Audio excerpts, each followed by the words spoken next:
Chapter 1. Activate the king. Many authors use this feature of the endgame as the defining difference between endgame and middle game. And indeed, in the middle game, the king often feels safe and secure behind a solid shield of pawns. But in the endgame, matters are often different. The king wants to be activated to take part in the battle. So what to do in Onishok Zamhuri Olympia 2012 with white to move? H3, followed by activating the king to F4 and white wins.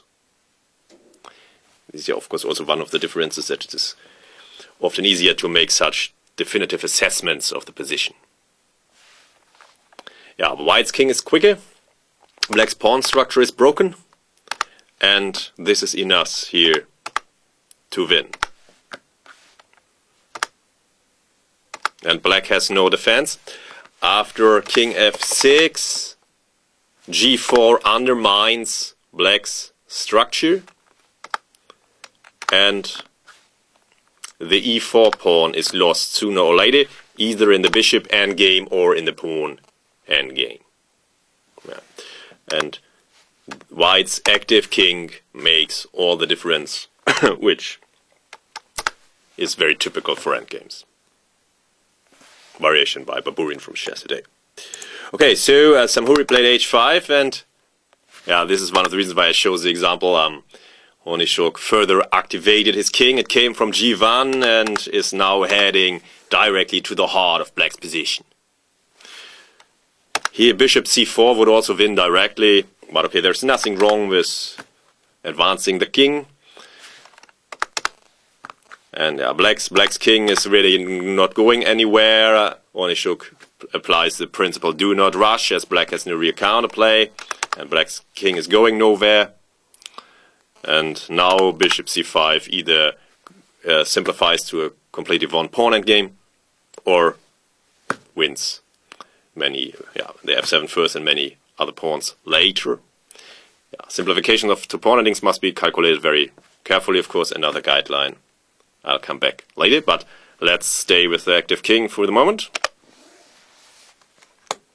What to do in Timofeyev Peshikian, but I have to admit that black has also other very tempting options. I like the game move king d7, of course, but Markus Hochgräf and Martin Vogt suggested at one training session rook d4, and this I now like even more. Activating the rook, playing with the active bishops, and this is very good for black, and I probably now even prefer that way to keep more attacking potential on the board and then maybe activate the king later. While in the game, black played king d7, which is also strong, and black's king is activated and white's isn't, and black won later. But of course, rook d4 a bit spoils the example slightly. Okay, Kotronias Jakovenko, Bursa 2010. What to do with white to move? Activate the rook here. Rook a3, followed by activating the rook, and then white might be even slightly better according to Kotronias. While b4 was a mistake and violated the guideline that you should not play on the wing where the opponent is stronger or which the opponent wants to open. Now Kotronias opens the queen side for black. A typical mistake. And Jakovenko played king e6 and b5. And now black's active king is a major factor in evaluating the position. There are only two results. Black wins or it's a draw. What to do with white? White should also bring his king to the game, which is now taking part on the queen side. And then I cannot say how to evaluate it.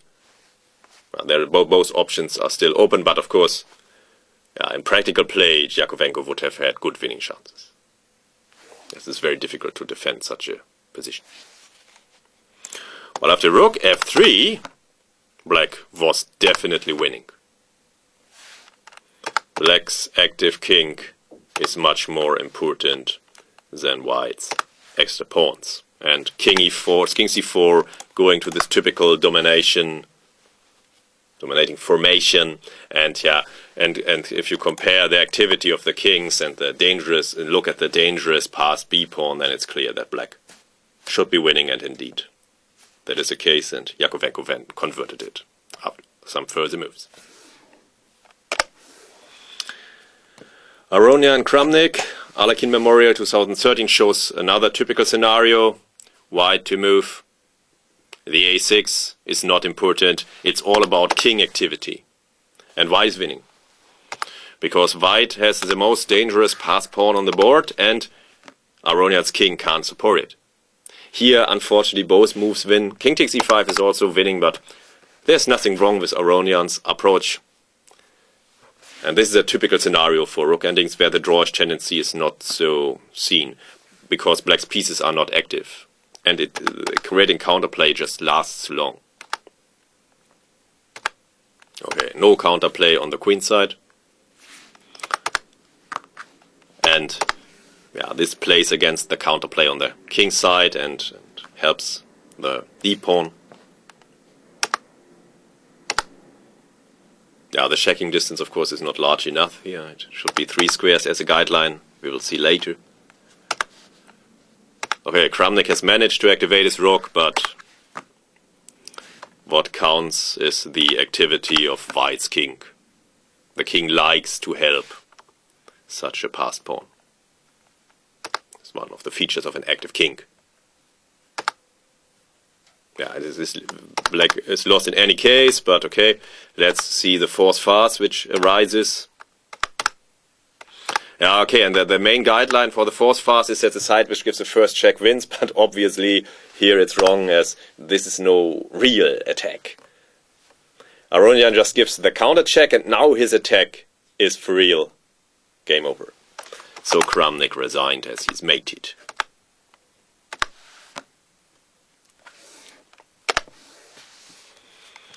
Another example is for rook ending is Karyaki and Volokitin, Olympiad 2012. And what to do with black to move. White's king must be kept at bay. King d6 and king e6. And then the position is a draw due to the large drawish tendency of rook endings, as white's king cannot invade directly. While in the game, Volokitin took, but now white wins with rook e4 due to his active king versus the passive black king, and Karyakin converted convincingly.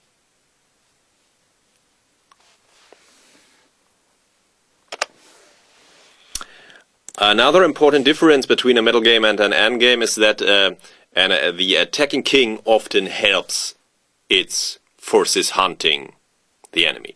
Here, Carlsen, Shirov, Forest 2008. With bishop b8, it would still be a draw according to Kryzenkov, but Shirov played bishop g7, and after king g3 it was over. White's king closes the mating net, and there's no escape. And Shirov resigned, not waiting for the mate to be shown on the board. And the guideline that opposite colored bishops favor the attacker from the middle game is also valid in the endgame if there are more forces on the board, like rooks here. And the attacking king then often helps in weaving the mating net. Here it closes the roads to the south. And finally, one warning example not to follow this guideline too automatically. Short, Belyavsky, Linares, 1992. White's king is more active, and this is also one of the major reasons why white is winning. But Nigel Short's choice was a bit unfortunate.